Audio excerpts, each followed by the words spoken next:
It may be a little bit warm for Christmas, but that's not going to stop this game from giving out gifts and cheer. In this preview, we're taking a look at Naughty or Nice, a game in which you play as legendary gift givers from Christmas, trying to fulfill the wishes of different kids in order to score points. You'll be helped along the way by different creatures from throughout Christmas's history, whether they be nice ones like elves or naughty ones like Krampus. So let's see what this game plans to leave for you underneath the Christmas tree.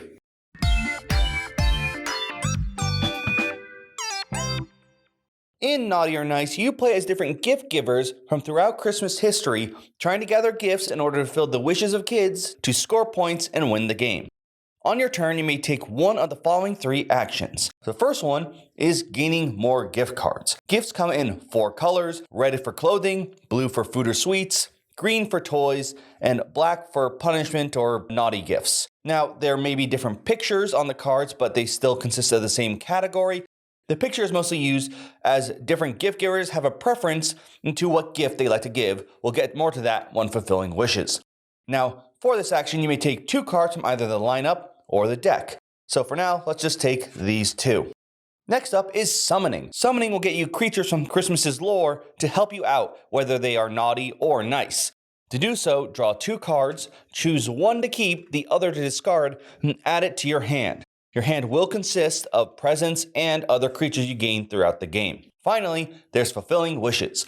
There'll be 8 kids for you to select from, and you need to discard presents equal to what they have on their list here. So for example, we could discard the blue and green we got earlier with this black card in order to get Richard. Now remember when I said how the picture refers to your special character?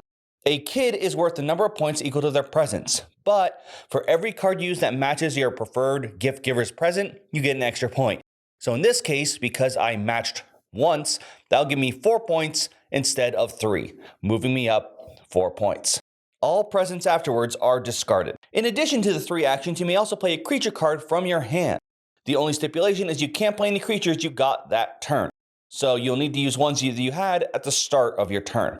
They come in many different varieties. The 2 main ones are nice and naughty. The nice ones tend to help you, while naughty ones tend to be more punishing or interacting with opponents, usually stealing from them. There's also some that may have the reaction keyword.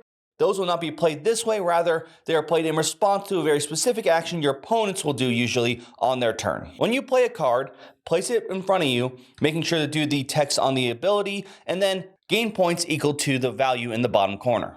After your turn is done, refill the present lineup back to 3 and the kid lineup back to 8. Games will continue until you hit the bottom 6 cards of either the creature or the kid deck. Both of them have a random midnight card shuffled somewhere within those bottom 6, so as soon as that card is revealed, everyone gets 1 more turn and then the game ends. Whoever has the most points wins. If you're looking for some more complexity, there are some advanced rules for you to use that do involve the kids. Now, in the top right corner, there is a symbol. In the regular rules, those don't really matter, but in the advanced rules set, they add a new set collecting aspect. Each kid has a personality type, and they will add a new way for you to score more points. First, if you gain a kid who matches a kid with the same personality type you already have, then you get a free summon. If you're able to get one of each type, the blue triangles, green diamonds, pink circles, purple stars, and orange squares, then you're gonna get 2 free summons. Finally, at the end of the game, whoever has the most of each type, so for example, if this person had the most blue triangles, is gonna score 3 extra points. And then every person who has at least one of each symbol, so you have a full set, is going to get additional points as well. Add this to the score you've already been gaining throughout the game, and then see who's the winner.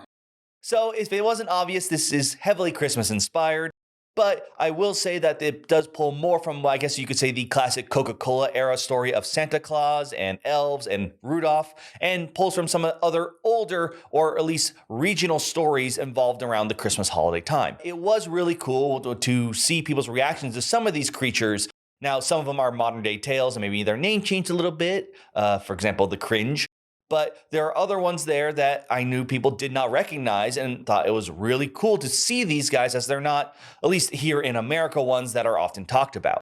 Now, if you do not know about any of the tales, don't worry. The rulebook will actually include little snippets for both the creatures and gift givers, helping you explain where these legendary beasts creatures, people came from. But gameplay wise, it is definitely built so that you can sort of stagger it, whether just like Christmas, you're with all your entire family, with both younger kids or people who are maybe not as knowledgeable with different board game interactions, as well as those who maybe prefer something a bit more advanced. The basic rules, very simple, of just gather different color cards, probably play the one that has the picture that your character prefers in order to get more points.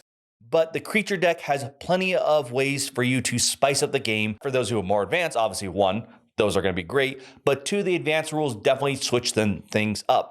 Before, it's simply just, yeah, I'm going to take this kid, he's worth 4 points. But now it becomes a set collecting game in which sometimes you'll be like, this kid maybe not be worth more points, but you already have one of them. And if I let you get that kid, then you're going to be able to get a free summoning. So it changes a bit more of the give and take and how you decide which kids you get, as well as the feeling a bit more rewarded at the end of the game. It's not simply just how the points were divvied out. Rather, it could be you could be behind, but because you have the most in multiple kid categories, that has helped you out and maybe get that final extra boost you needed. This game seems pretty modular, which is, I think, pretty good and important for a game like this. Obviously, since it's Christmas themed, you probably want to take it out in particularly around the Christmas time.